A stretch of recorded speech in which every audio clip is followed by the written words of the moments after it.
You wake up, and before your eyes even open, the question is already there, sitting heavy and suffocating on your chest. Should I stay or should I go? It is the most agonizing, isolating pendulum swing the human heart can endure, a relentless mental loop that drains the color from your daily life. You are caught in the miserable purgatory of the undecided, unable to commit to building a future together, yet utterly terrified of walking out the door. This paralysis is not a sign of weakness, but rather a profound psychological trap that requires a completely new set of tools to escape. In her seminal work, Too Good to Leave, Too Bad to Stay, psychotherapist Mira Kirshenbaum identifies the exact mechanism that keeps people stuck in this agonizing limbo for years. It is the universally recommended, yet fundamentally flawed, balance scale method. Society teaches us that when faced with a massive life choice, we should draw a line down the middle of a piece of paper, listing the pros on one side and the cons on the other. We desperately hope that the sheer weight of the ink will magically tip the scales, making the agonizing decision for us. However, human relationships do not operate on simple, mathematical equations where good deeds neutralize bad behaviors. A partner's excellent sense of humor does not mathematically cancel out their chronic emotional unavailability, just as their ability to provide financially does not negate the fact that they treat you with quiet contempt. Kirshenbaum argues that the balance scale is a dangerous illusion because it assumes all relationship variables carry equal, quantifiable weight. It leaves you staring at a perfectly balanced ledger, completely paralyzed, because the human heart cannot be quantified into neat columns of data. Dr. Ruth K. Westheimer, in her profoundly practical book Stay or Go, Dr. Ruth's Rules for Real Relationships *, takes this analysis a crucial step further by examining the psychological root of this paralysis. She identifies relationship ambivalence not as a mere temporary phase of confusion, but as a deeply entrenched, defensive state of being. Ambivalence is a psychological waiting room where we hide from the sheer terror of taking definitive action. We convince ourselves that if we just think about the problem a little longer, the absolute right answer will present itself without any risk or pain. This brings us to the core metaphor of this paralyzing stage, the quicksand of ambivalence. When you step into literal quicksand, your immediate panic-driven instinct is to struggle, to thrash, and to fight your way out using brute force. In a failing relationship, this thrashing takes the form of endless rumination, obsessive journaling, and repeating the same exhausted complaints to your deeply fatigued friends. You feel like you are actively working on the problem, but your frantic mental work is only pulling you deeper into the mire. The more you weigh the unweighable pros and cons, the more suffocated you become by your own indecision. To truly understand the catastrophic, real-world cost of this endless indecision, we must look to the late 18th century and the tragic historical example of King Louis XVI of France. Louis was not an inherently malicious tyrant. By most historical accounts, he was a well-meaning, highly analytical man who was utterly terrified of making the wrong choice. As the French Revolution boiled over outside his palace windows, demanding decisive and immediate action, Louis responded with endless, agonizing deliberation. He listened to countless advisors, weighed the pros and cons of appeasing the revolutionaries versus asserting his authority, and ultimately chose to do nothing. His paralysis became his defining, fatal characteristic, transforming a manageable crisis into an absolute catastrophe. When the chaotic environment around him demanded immediate, radical action to save his throne and his family, the monarch sat in his opulent chambers, effectively drafting endless pro and con lists.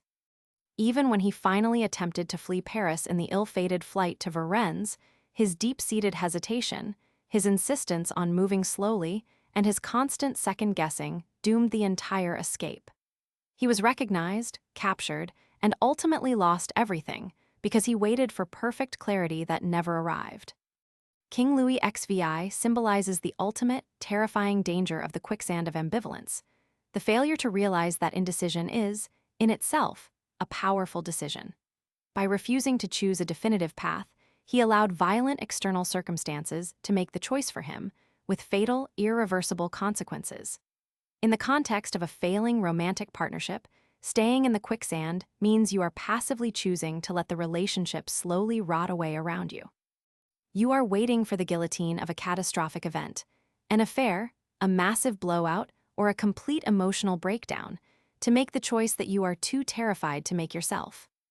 This historical tragedy mirrors the modern, devastating reality of our case study, Emma and John. They have been hopelessly trapped in the quicksand of ambivalence for 7 grueling years, locked in a dynamic that is a masterclass in the illusion of movement. Every few months, the intense pressure of their fundamental incompatibility builds to an unbearable, suffocating boiling point. A massive, dramatic argument ensues, suitcases are aggressively packed, and bitter tears are shed in the hallway. One of them will sleep on the couch, declaring to their friends that this time, the relationship is truly, finally over. But then comes the inevitable, tearful reunion that resets the vicious cycle.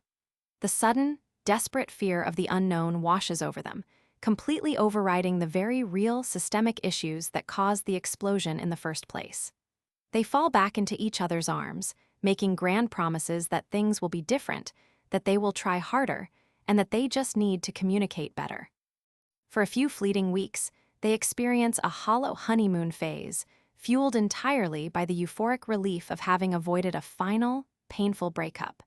They tragically mistake this temporary emotional relief for genuine romantic progress. Emma and John are classic victims of the magical epiphany trap, a common symptom of chronic ambivalence.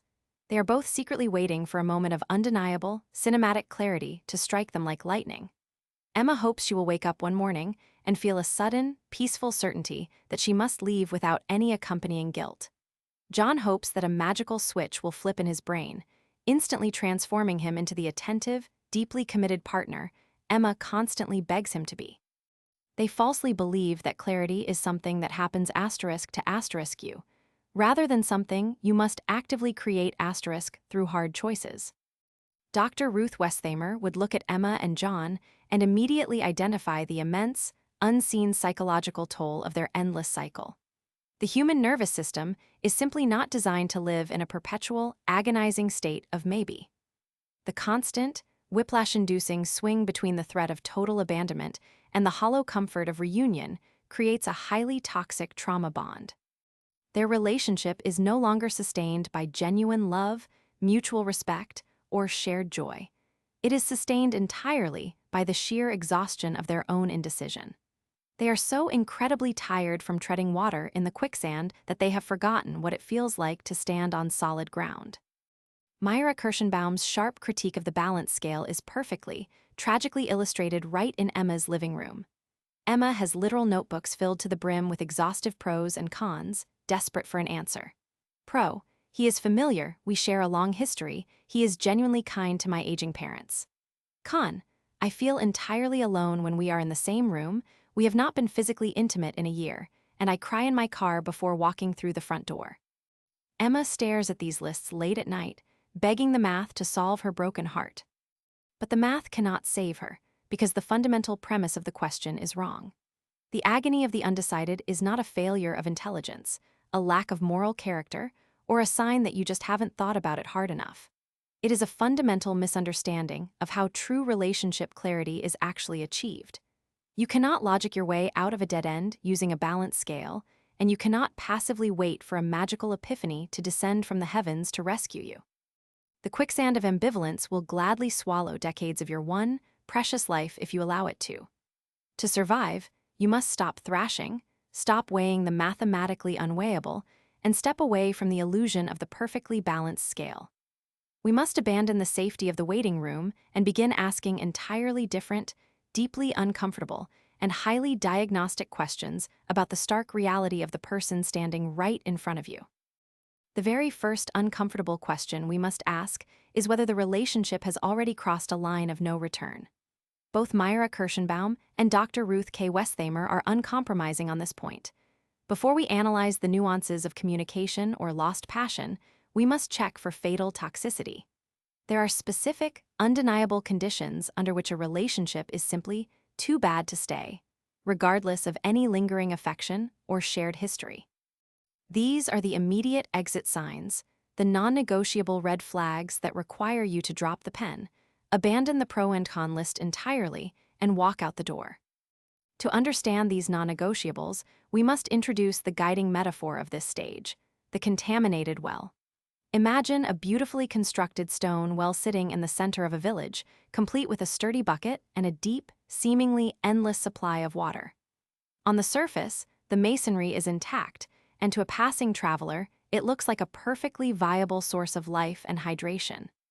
But deep underground, the water table has been fundamentally poisoned by a toxic leak, rendering every single drop drawn from it completely lethal.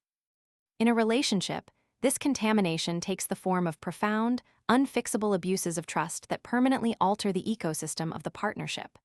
Dr. Ruth identifies these lethal toxins clearly: chronic, unrepentant infidelity, physical violence, and severe, systemic emotional abuse. When these elements are introduced into a marriage, they do not merely damage the structure. They poison the very water you must drink from to survive emotionally. You cannot negotiate with poison, and you cannot simply filter out the toxicity by attending a few sessions of couples counseling.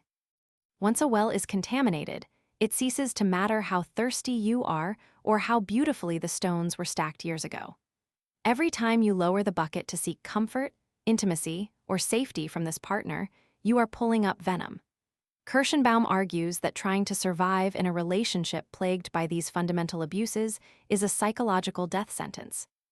You will spend all your energy desperately trying to purify water that will inevitably make you sick, rather than walking to a new village to find a clean, safe source. History provides us with chilling examples of the fatal consequences of ignoring a contaminated well, perhaps none more tragic than Mary, Queen of Scots, and her disastrous marriage to Lord Darnley. Mary was a brilliant, powerful monarch who had her pick of European royalty, yet she became wildly infatuated with Darnley, a man who was initially charming but fundamentally toxic.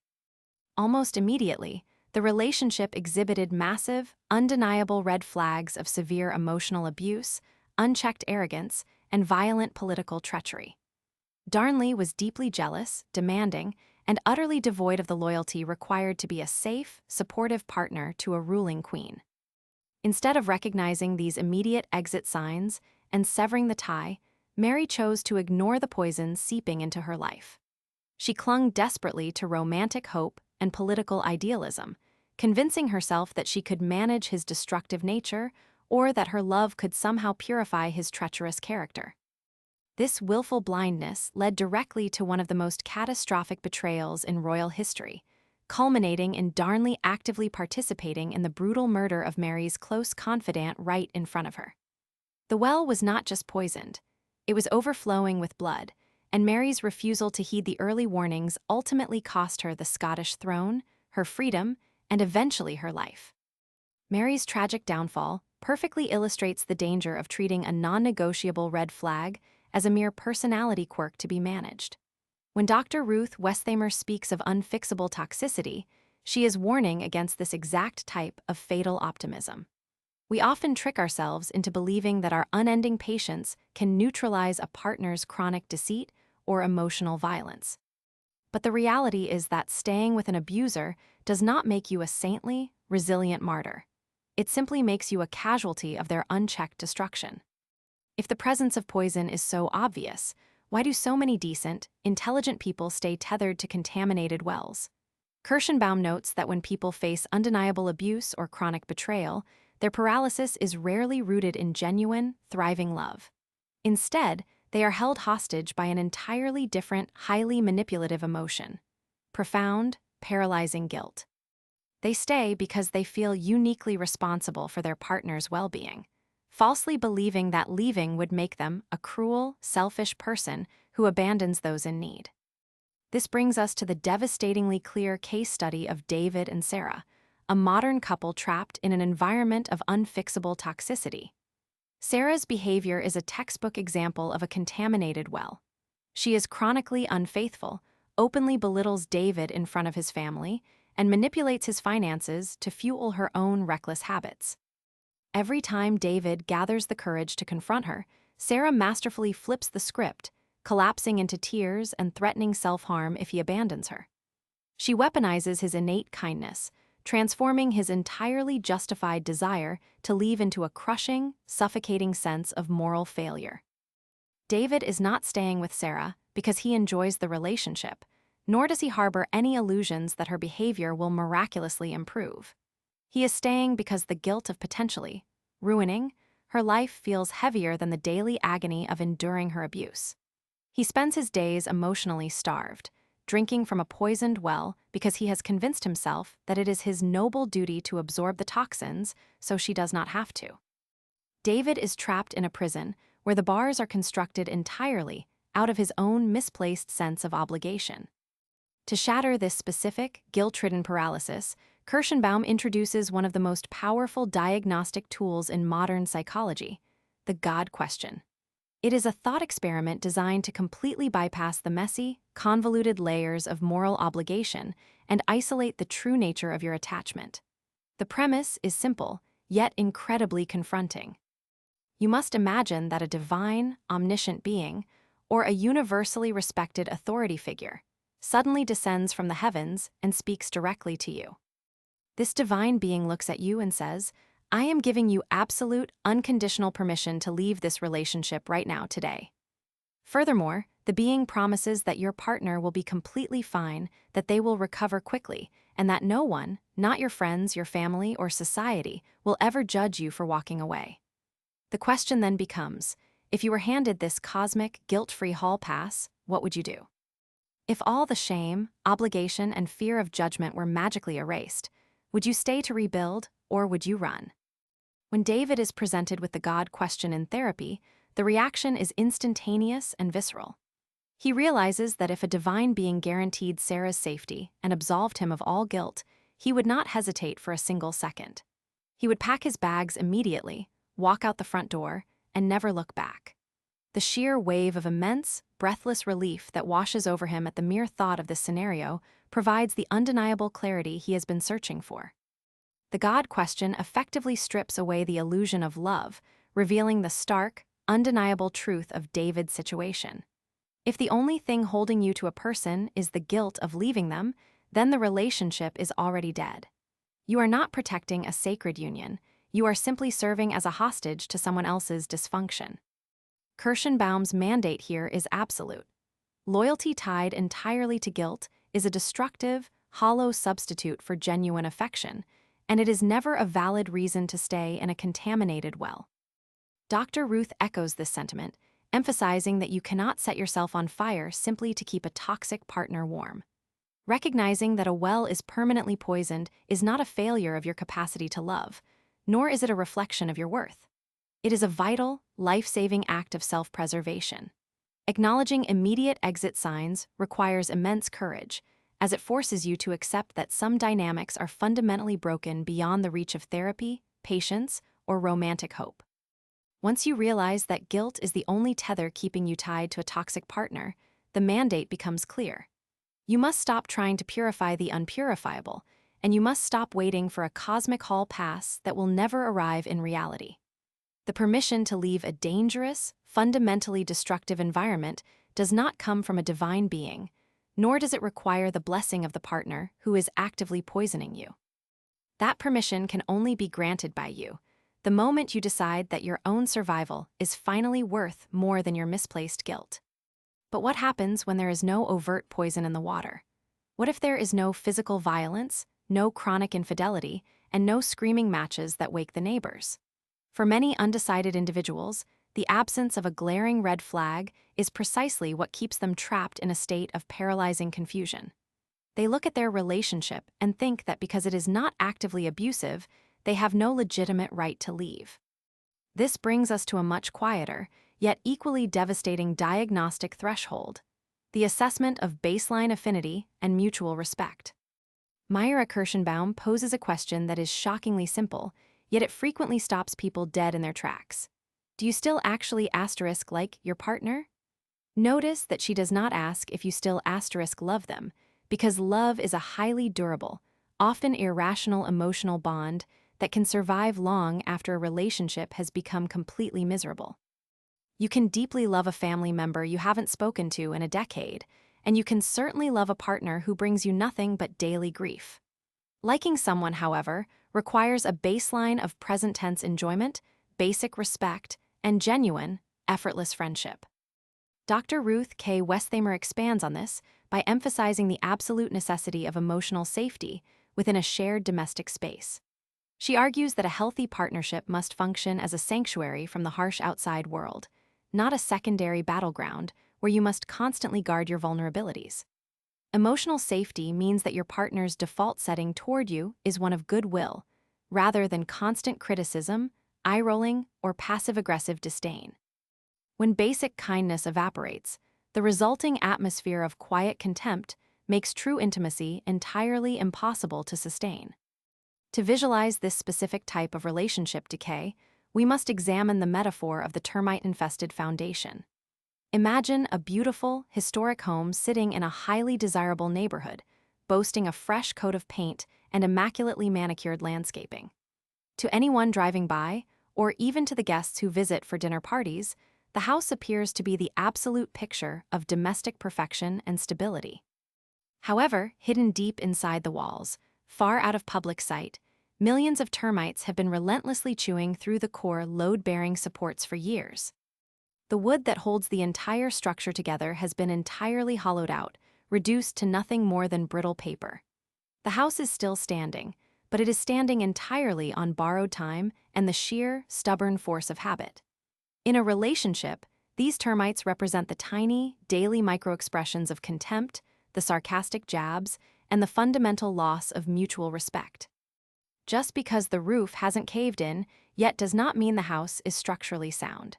It simply means the final, inevitable collapse is waiting for a strong enough breeze. History offers a profoundly unsettling look at what happens when a brilliant, highly successful partnership is completely hollowed out by contempt. We look to the later years of the legendary Russian novelist Leo Tolstoy and his wife, Sophia. In their early decades, they were a formidable team. Sophia famously copied the massive manuscript of War and Peace by hand multiple times and managed their sprawling estate. To the outside world and to their numerous admirers, they were the ultimate literary power couple, anchored by a massive family and immense cultural influence. However, behind the grand facade of their estate, their foundation had been entirely devoured by an astonishingly bitter mutual hatred. Their private diaries, which they maliciously left out for one another to read, reveal a daily existence defined by profound emotional cruelty and total alienation. Leo grew to despise Sophia's materialism and actively sought to disinherit his own family, while Sophia became paranoid, deeply resentful, and completely dismissive of his spiritual awakenings. They no longer possessed a single ounce of basic affinity for one another, yet they remained trapped in the hollowed-out shell of their historic union. The Tolstoys' later years serve as the ultimate, tragic proof that shared history and outward success cannot substitute for basic human liking. They spent their final decades locked in a miserable war of attrition, completely stripped of emotional safety and foundational respect. Their marriage had become a prison of their own making, where every interaction was laced with venom and profound exhaustion. It is a terrifying historical testament to the fact that love, completely divorced from like and respect, can curdle into something truly agonizing. This historical tragedy maps perfectly onto the modern, highly common dynamic experienced by our next case study, Mark and Lisa. To their friends, their families, and the other parents at their children's school, Mark and Lisa are the absolute gold standard of suburban stability. They share a beautiful home, they coordinate their busy schedules with absolute military precision, and they never, ever raise their voices at one another. Their bills are always paid on time, the lawn is always mowed, and their joint calendar is a masterpiece of modern co-parenting. But the moment the front door closes and the children are asleep, the devastating reality of their termite-infested foundation becomes chillingly clear. They retreat to opposite ends of the house, scrolling mindlessly on their phones in total, suffocating silence. If you were to ask Mark what he genuinely enjoys about Lisa's company today, he would stare at you blankly, completely unable to name a single trait. Lisa feels the exact same way.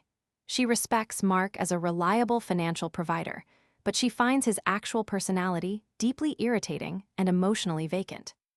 They are suffering from a terminal case of the roommate syndrome, where the business of running a life together has entirely eclipsed the purpose of sharing it. Kirshenbaum would point out that while Mark and Lisa do not actively hate each other, the complete evaporation of personal affinity is a highly diagnostic red flag. They are simply managing a logistical corporation, not nurturing a romantic partnership. Dr. Ruth would immediately highlight the severe lack of emotional safety in their home. Neither feels truly seen, valued, or cherished for who they are as individuals. The true danger of the roommate syndrome is that it is incredibly difficult to justify leaving a relationship that is so highly functional on paper. Lisa frequently talks herself out of her profound loneliness by looking at her beautiful kitchen and telling herself she is simply being ungrateful. Mark suppresses his deep yearning for a genuine connection by reminding himself that at least they don't fight like other couples do. They are using their logistical success as a shield to deflect from the terrifying truth that they simply do not like each other anymore. But a shared mortgage and a functioning Google Calendar are not the load-bearing beams of a lasting, fulfilling human connection. If the baseline of mutual respect and genuine enjoyment has been eaten away by years of neglect and quiet resentment, the structure is already compromised. You cannot build a thriving future on a foundation of polite indifference, no matter how beautiful the exterior of the house appears to the neighbors. Staying in a relationship solely because it is logistically convenient is a profound betrayal of your own inherent need for emotional warmth and safety. When we apply the diagnostic frameworks of Kirshenbaum and Westheimer to the termite-infested foundation, the ultimate call to action is undeniable. You must stop evaluating your relationship based on how it looks to the outside world and start brutally assessing how it actually feels on the inside.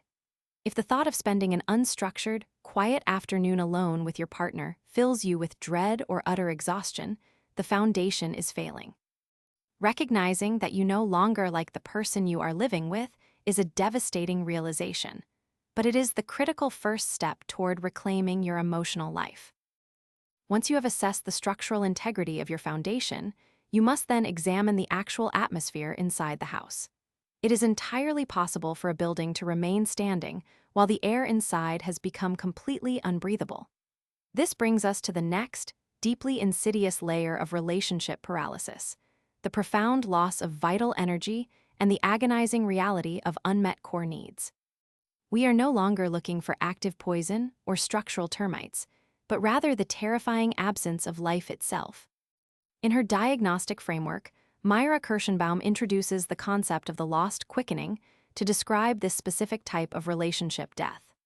The quickening is the vital life force, the spontaneous joy, and the authentic passion that animates a healthy partnership and makes it feel uniquely alive. It is the energetic spark that transforms two individuals sharing a physical space into a deeply connected, thriving unit.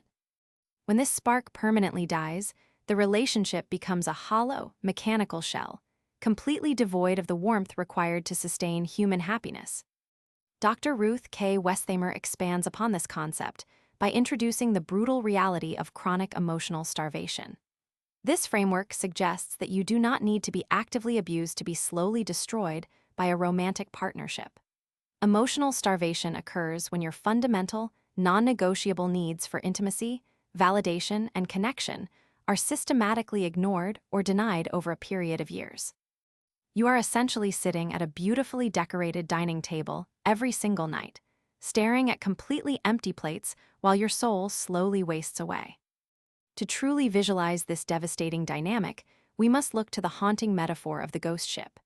Imagine a massive, majestic galleon sailing smoothly across a vast, open ocean under a clear blue sky.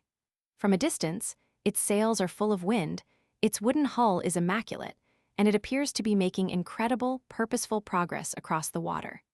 To any other vessel passing by on the horizon, it looks like the absolute picture of nautical success and maritime stability.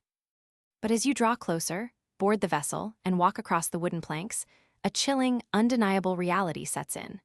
There is absolutely no one at the helm, the decks are entirely empty, and the navigational charts have been abandoned to gather dust. The ship is moving forward only because the ocean currents and the wind are passively pushing it along.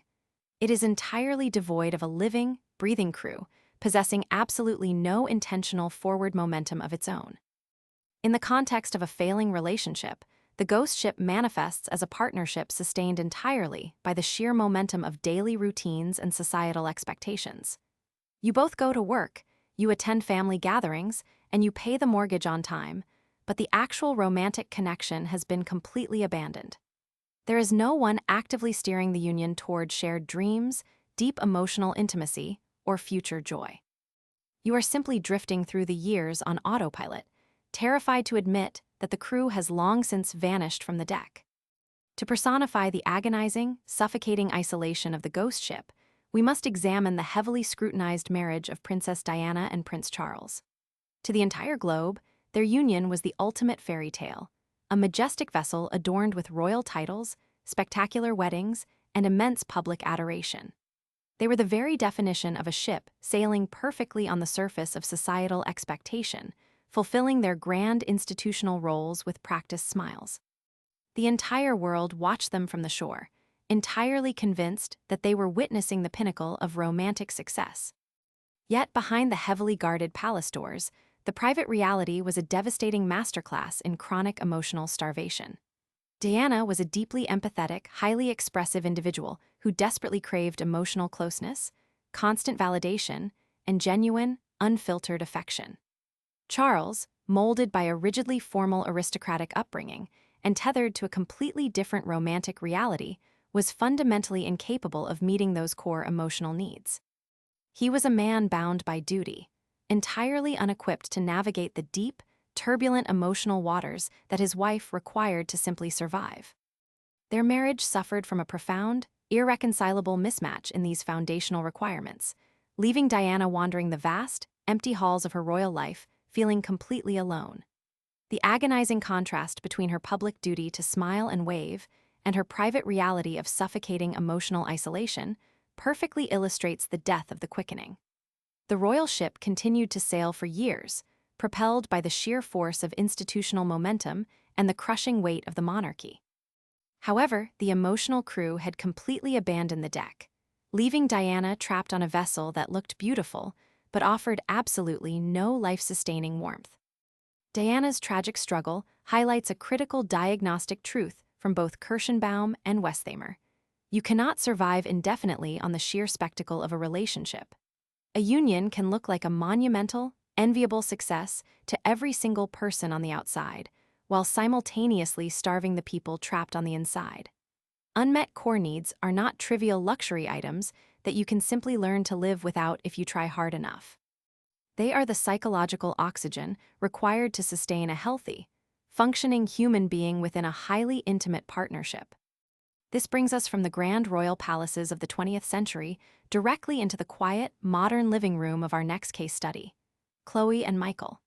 Their relationship is not marked by the vicious screaming matches, shattered plates, or dramatic betrayals we saw in earlier diagnostic stages.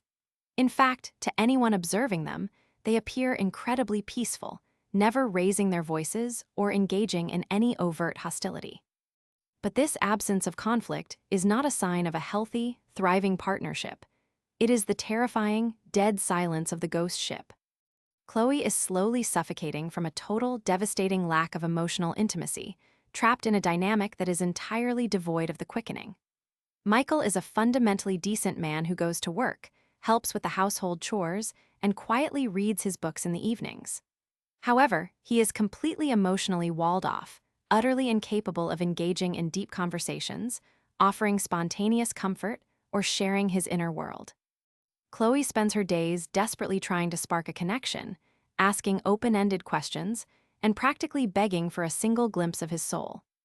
Every attempt Chloe makes to bridge the gap is met with a polite, impenetrable wall of indifference, leaving her feeling utterly invisible in her own home. Kirshenbaum would identify Chloe's deep, bone-weary exhaustion as the direct result of a dead quickening that cannot be artificially resuscitated.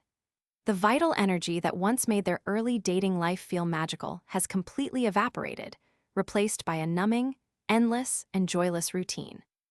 Chloe is entirely alone at the helm, desperately trying to steer a massive emotional vessel while her co-captain remains perpetually asleep below deck.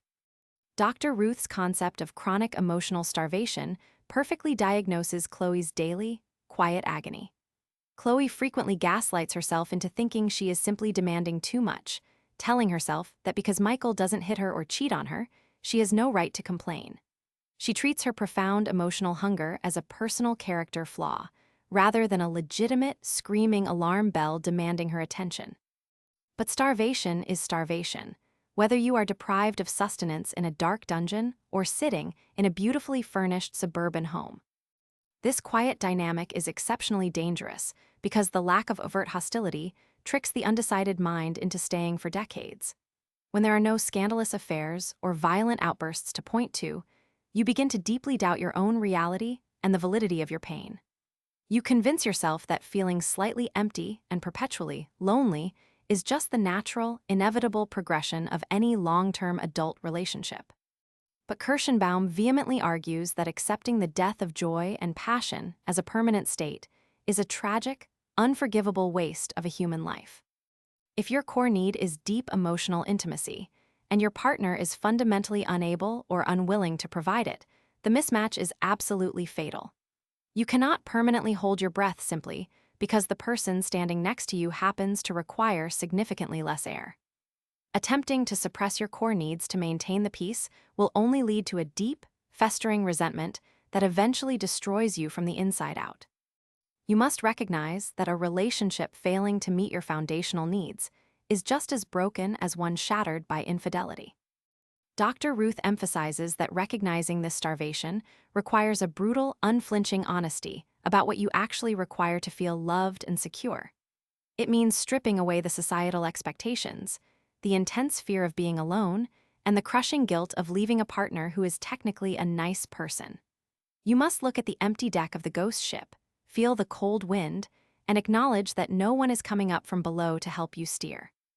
The momentum of the ocean currents will certainly keep you moving forward, but it will never, ever bring you back to life. The decision to leave a ghost ship is often the most difficult choice to explain to the outside world, because the world only sees the majestic sails. But your responsibility is not to the audience watching from the shore. Your absolute responsibility is to your own emotional survival. If the quickening has died, and you are chronically starving in the presence of the person who is supposed to feed your soul, the diagnosis is clear. You must be willing to abandon the massive, drifting vessel and swim toward a shore where you can finally breathe again. But as you prepare to abandon that drifting vessel, a deeply seductive phenomenon often stops you dead in your tracks. You look back at the ship, and instead of seeing the rotting wood and empty decks, you see a magnificent, thriving galleon bathed in golden light. This optical illusion is the psychological trap of loving potential over reality, a cognitive distortion that keeps millions of people tethered to dead relationships. You are no longer interacting with the actual human being standing in front of you. Instead, you are fiercely, desperately loving a phantom. Mira Kirshenbaum issues a remarkably strict, uncompromising warning against this exact psychological trap. She argues that one of the most fatal mistakes an undecided person can make is choosing to stay for who a partner used to be or who they could be. When we base our relationship decisions on a partner's hypothetical future or a brief, fleeting past, we completely detach from the present reality. We convince ourselves that the current misery is just a temporary detour, a brief intermission in an otherwise beautiful love story. But Kirshenbaum insists that if you are waiting for a partner to miraculously revert to their former self, you are simply dating a memory. To vividly illustrate this agonizing trap, we must introduce the conceptual metaphor of the holographic partner. Imagine standing in a dimly lit room with your significant other, but between you and them is a highly advanced, brilliantly glowing holographic projection. This hologram represents the absolute ideal version of your partner.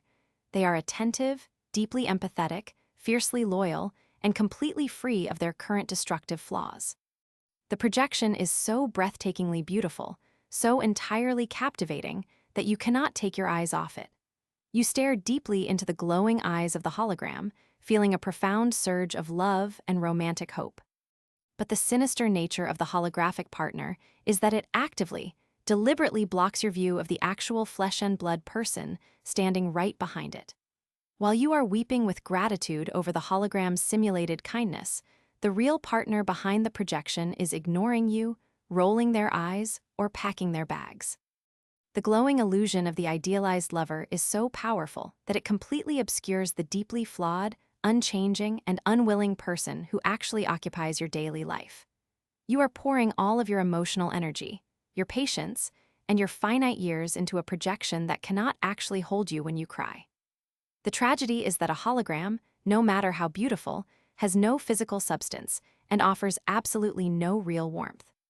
Dr. Ruth K. Westheimer addresses this specific tragedy by emphasizing the absolute, non-negotiable necessity of mourning the fantasy.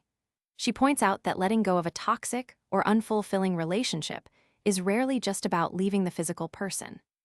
The true agony, the deeply paralyzing pain, comes from having to brutally execute the hope of what the relationship was supposed to become. You have to actively grieve the beautiful, glowing hologram you spent years carefully constructing in your mind. Until you systematically mourn that fantasy, Dr. Ruth warns, you will remain perpetually enslaved to a version of your partner that simply does not exist. History provides a blindingly tragic example of this specific, codependent clinging to a romanticized ideal in the lives of F. Scott and Zelda Fitzgerald. To the literary world and the glittering high society of the 1920s, they were the absolute embodiment of romantic perfection, youth, and boundless creative genius. They projected a spectacular, highly dramatic ideal of a glamorous, passionately intertwined power couple that defined an entire generation. But behind the shimmering illusion of endless champagne and brilliant prose, the present reality of their union was a chaotic, deeply destructive nightmare. Their marriage was actively consumed by severe alcoholism, raging jealousy, profound mental illness, and unrelenting emotional cruelty. Yet, neither Scott nor Zelda could bring themselves to shatter the shimmering hologram they had built together. They were entirely addicted to the romanticized, highly dramatic ideal of their chaotic love, willfully ignoring the devastating toll it was taking on their actual lives.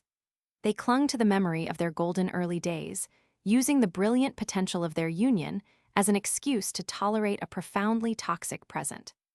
Instead of mourning the fantasy and walking away to save themselves, they rode the illusion straight into the ground.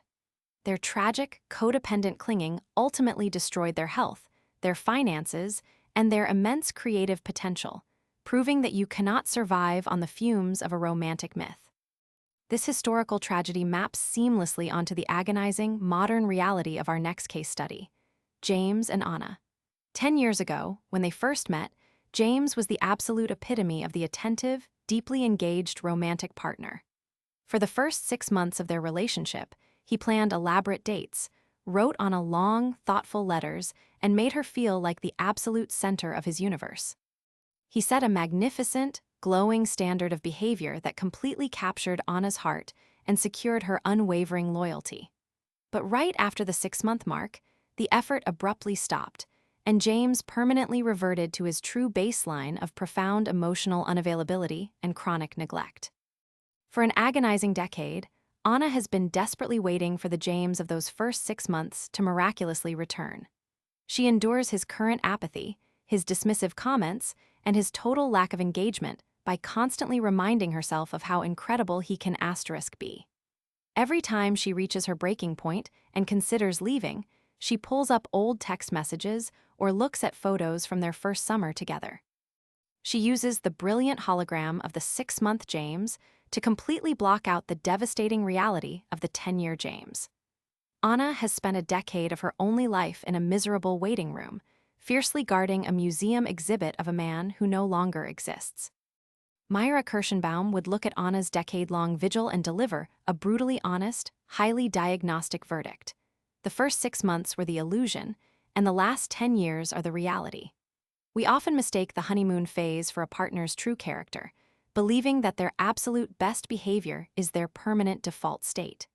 But Kirshenbaum warns that staying for a brief, fleeting memory is a massive betrayal of your present-day self. If a partner has demonstrated consistent, unchanging apathy for years, you cannot use a handful of beautiful memories as a shield against their current neglect.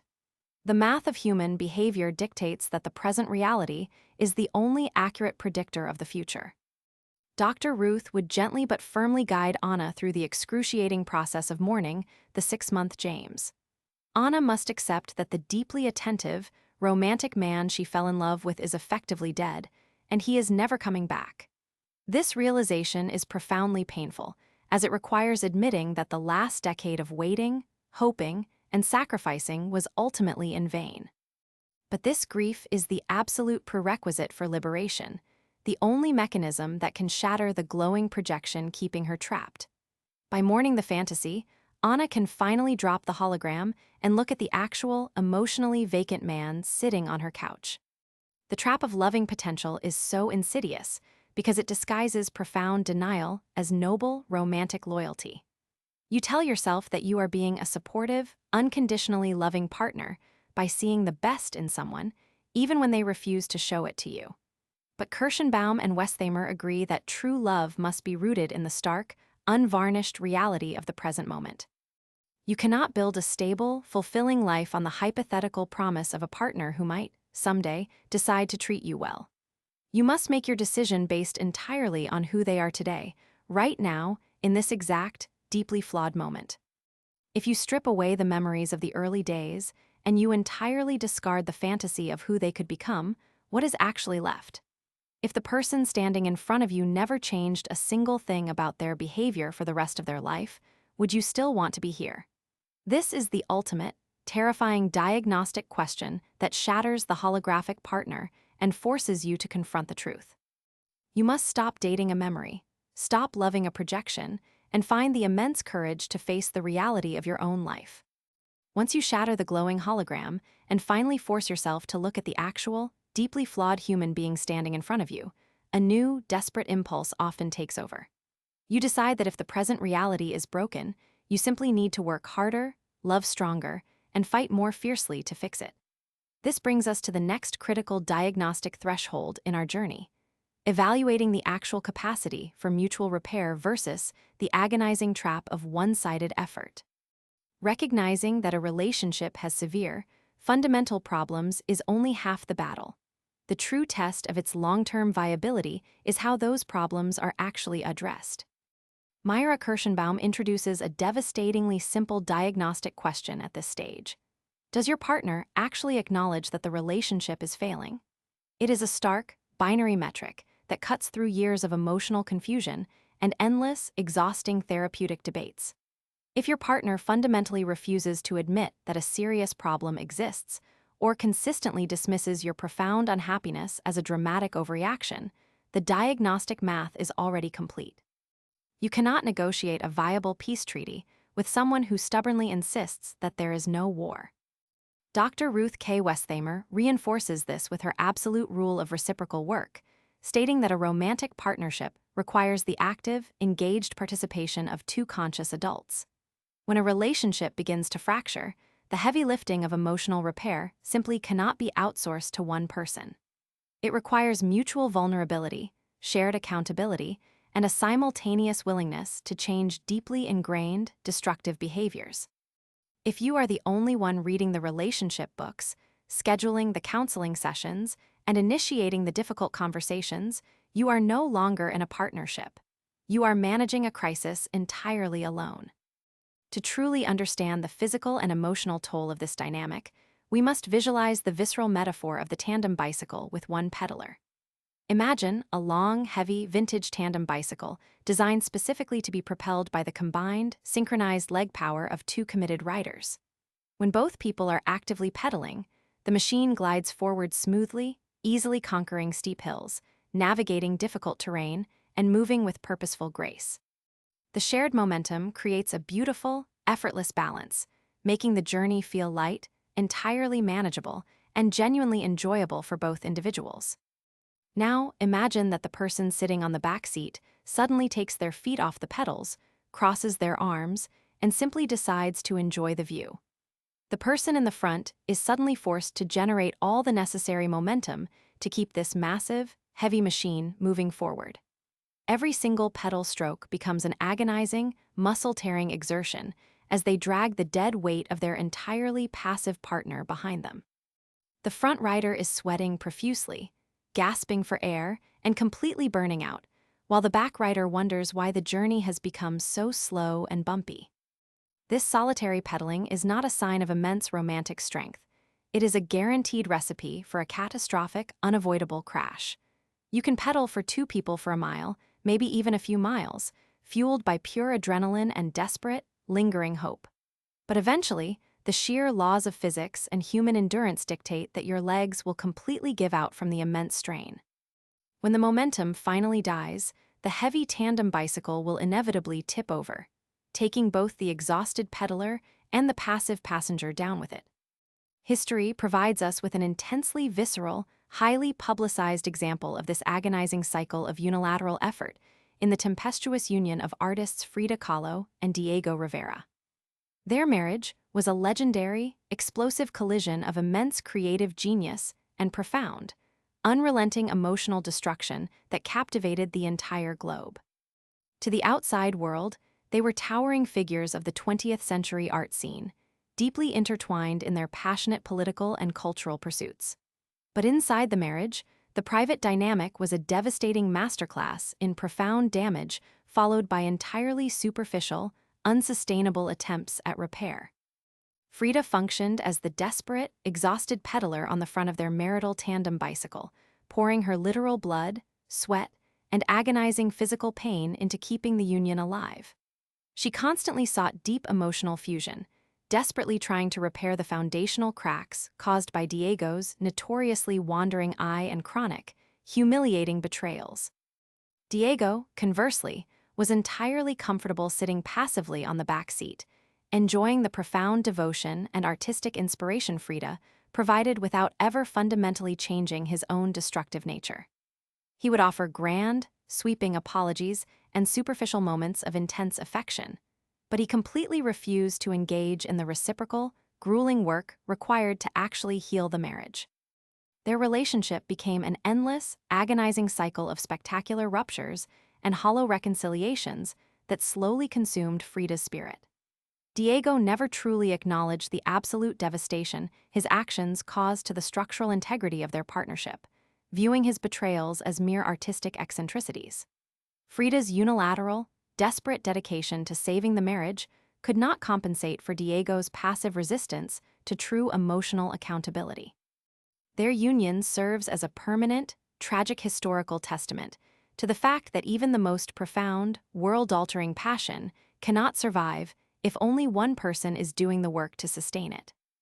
This intense historical dynamic mirrors the quiet, modern desperation found in our next contemporary case study, Marcus and Leo. Marcus has spent the last 3 years in a state of sheer, unadulterated emotional exhaustion, desperately trying to keep their failing relationship afloat. He is the classic front-seat peddler, constantly researching new communication strategies, buying stacks of self-help books, and practically begging Leo to engage with him. Marcus treats the relationship like an emergency room patient, aggressively applying emotional CPR while Leo casually scrolls through his phone in the waiting room.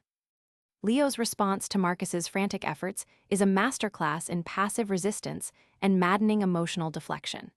When Marcus books an expensive couples therapy session, Leo either conveniently forgets to show up or sits on the therapist's couch in total, stony silence. If Marcus attempts to initiate a serious conversation about their lack of intimacy, Leo rolls his eyes, sighs heavily, and accuses Marcus of constantly manufacturing unnecessary drama. Leo fundamentally refuses to acknowledge Kirshenbaum's diagnostic threshold. In his mind, the relationship is perfectly fine, and Marcus is simply an exhausting, overly sensitive partner. Marcus is slowly being crushed under the immense, suffocating weight of Leo's complete refusal to participate in his own relationship. He falsely believes that if he can just find the perfect book, the exact right therapist, or the magical combination of words, he can finally unlock Leo's empathy. But Marcus is fighting a phantom battle, attempting to unilaterally fix a dynamic that requires two active, willing participants to heal. Dr. Ruth would immediately identify Marcus's frantic efforts not as a noble romantic crusade, but as a tragic, deeply destructive waste of his own finite life force. The heartbreaking reality that Marcus must face is that you cannot care enough for both of you, no matter how pure your intentions are. You cannot drag a completely unwilling, passive partner across the finish line of emotional health through sheer force of will. Leo's refusal to engage is not a temporary communication hurdle. It is a definitive, loud, and permanent answer to the question of the relationship's viability. By refusing to pedal, Leo has already made his choice, leaving Marcus to slowly destroy himself by refusing to stop. Kirshenbaum's diagnostic framework is remarkably unforgiving when it comes to this specific type of one-sided, exhausting dynamic. If your partner does not see a problem, they have absolutely zero incentive to change their behavior, and they never will. All of your desperate pleading, your carefully crafted letters, and your tearful ultimatums are simply vanishing into an emotional black hole. The relationship is fundamentally too bad to stay, not necessarily because the initial problems were unfixable, but because the mechanism for repairing them is completely broken. You must confront the terrifying realization that your intense, unilateral effort is actually enabling the dysfunction to continue indefinitely. As long as you are willing to pedal for two, your partner will gladly sit on the back seat and let you do all the agonizing work. Dropping your feet from the pedals and refusing to carry the dead weight any longer is the only way to expose the stark truth of the partnership. If the bicycle immediately falls over the moment you stop exhausting yourself, then you finally have the definitive, undeniable proof that you were the only one keeping it upright. Accepting that a relationship cannot be saved unilaterally is often the most bitter, difficult pill to swallow for the undecided heart. It forces you to surrender the deeply held, comforting illusion that your immense love and hard work can conquer any interpersonal obstacle. But this surrender is not a failure. It is a profound, necessary awakening to the absolute limits of your own personal power. You can only control your own effort, your own boundaries, and your own ultimate decision to step off the machine before it crashes entirely. Stepping off that doomed machine brings us to the final, ultimate threshold of the undecided journey. You have analyzed the poisoned well, inspected the termite-infested foundation, and mourned the holographic projection of the partner who never truly existed. Now, the time for passive, exhausting analysis has completely expired, and you are faced with the terrifying precipice of actual, physical execution. Both Mira Kirshenbaum and Dr. Ruth K. Westheimer conclude their frameworks with a singular, uncompromising mandate. You must transition from gathering diagnostic data to making a definitive, irreversible choice. The agonizing purgatory of the undecided can only be shattered by reclaiming your personal agency and taking radical action. To understand the sheer psychological force required to make this transition, we must invoke the ancient, culminating metaphor of the severed Gordian knot. According to historical legend, the Gordian knot was an impossibly complex, deeply convoluted mass of tightly woven ropes, completely devoid of any visible ends. For centuries, brilliant men and ambitious conquerors approached the knot, desperately picking at its endless threads in a futile attempt to untangle it. They believed that with enough patience, logic, and careful manipulation, the massive, chaotic puzzle could eventually be neatly unraveled. But the knot was fundamentally unfixable by traditional means, designed to trap anyone who tried to solve it using conventional logic. In a chronic, deeply dysfunctional relationship, you become the exhausted conqueror endlessly picking at an unyielding emotional knot. You spend years desperately pulling at the threads of communication issues, childhood traumas, and financial disagreements, hoping to finally untangle the mess. You believe that if you just find the exact right string to pull during couples counseling, the entire relationship will magically unravel into a smooth, peaceful line. But Kirshenbaum argues that some relationships are so chronically overanalyzed, so deeply fused by years of resentment and incompatibility, that they simply cannot be untangled.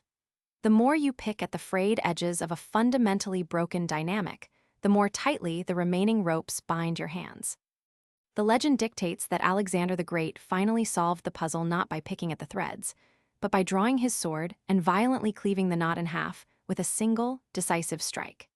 In the context of a dead relationship, this powerful sword strike represents the definitive, uncompromising act of leaving. It is the sudden, terrifying realization that the only way to resolve an impossibly tangled situation is to completely destroy the puzzle itself. You do not need to perfectly understand every single reason why the relationship failed in order to justify your departure. You simply need to recognize that the knot is suffocating you, and you must swing the blade to set yourself free. To witness the ultimate, awe-inspiring real-world application of the severed Gordian knot, we look to the harrowing, triumphant history of music icon Tina Turner. By the mid-1970s, Tina was trapped in an impossibly tangled, highly toxic web of brutal physical abuse, severe financial control, and deeply intertwined professional obligations with her husband, Ike Turner. Their lives were a massive, suffocating Gordian knot.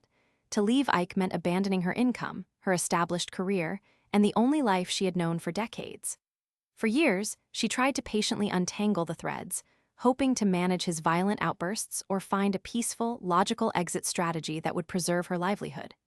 But the toxicity was absolute, and the environment demanded a radical, immediate severance rather than careful, measured unweaving.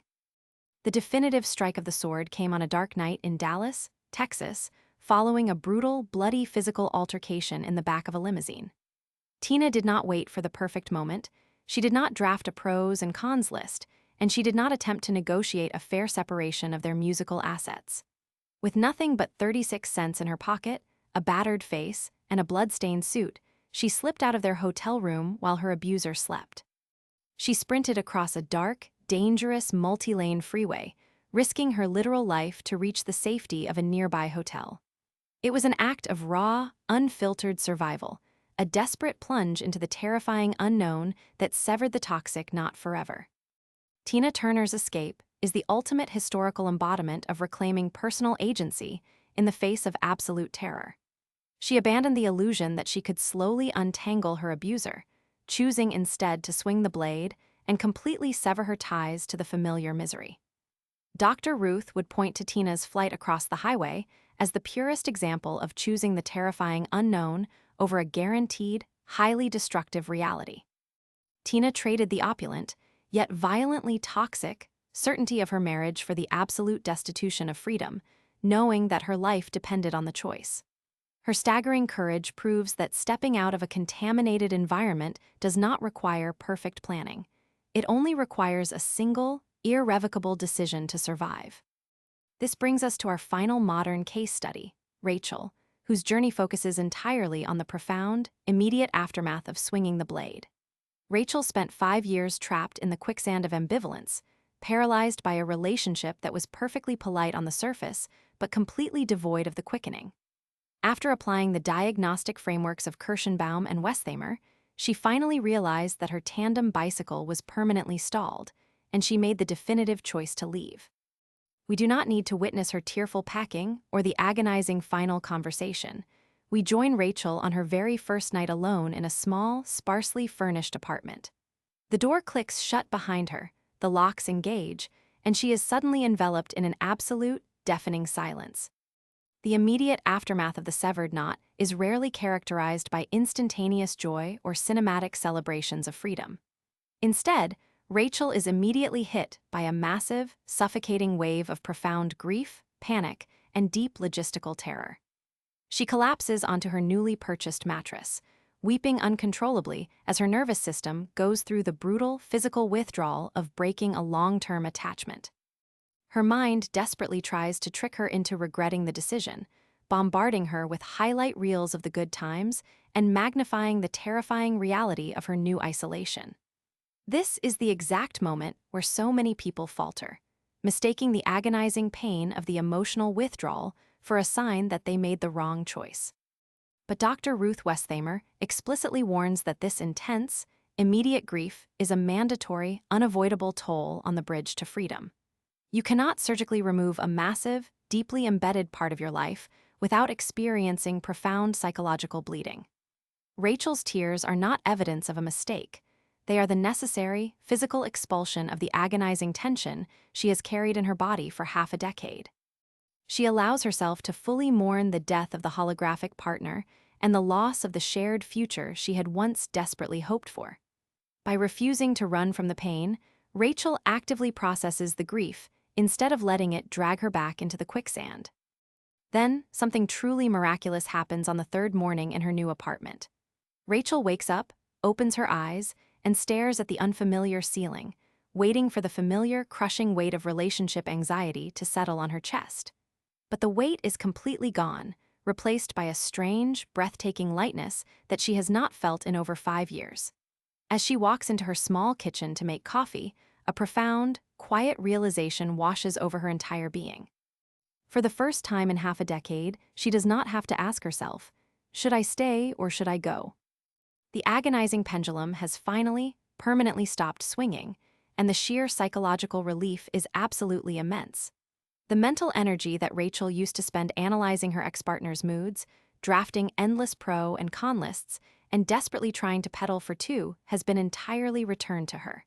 She is no longer a prisoner in the waiting room of ambivalence. She is the sole, undisputed author of her own life. The apartment may be small, the future may be entirely unwritten, and the loneliness may occasionally sting, but the air inside her home is finally clean and breathable. Rachel has paid the terrifying price of the sword strike, and in return, she has successfully bought back her own soul. This is the ultimate, liberating promise of both Mira Kirshenbaum and Dr. Ruth K. Westheimer's concluding frameworks. The goal of their diagnostic journey is not to force you into a breakup, nor is it to convince you to stay in a mediocre situation. The ultimate goal is to completely eradicate the soul-crushing purgatory of the undecided mind. If you evaluate your foundation and find it solid, you must actively choose to stay, committing to the mutual work of repair with both feet firmly on the pedals. But if you find that the well is poisoned, the quickening is dead, and the knot cannot be untangled, you must find the immense courage to swing the blade. You possess a single, finite, and incredibly precious life, and it is an absolute tragedy to spend it treading water in the quicksand of ambivalence. The clarity you have been desperately waiting for will never arrive in a magical epiphany. It must be forged through the crucible of a definitive, courageous choice. Step out of the waiting room, drop the perfectly balanced scales, and reclaim the profound power of your own agency. Thank you so much for joining me on this deeply emotional, 7-part journey through the complexities of the human heart. If this series has brought you clarity, comfort, or the courage to face your own truth, please subscribe to the channel so we can continue exploring these profound questions together.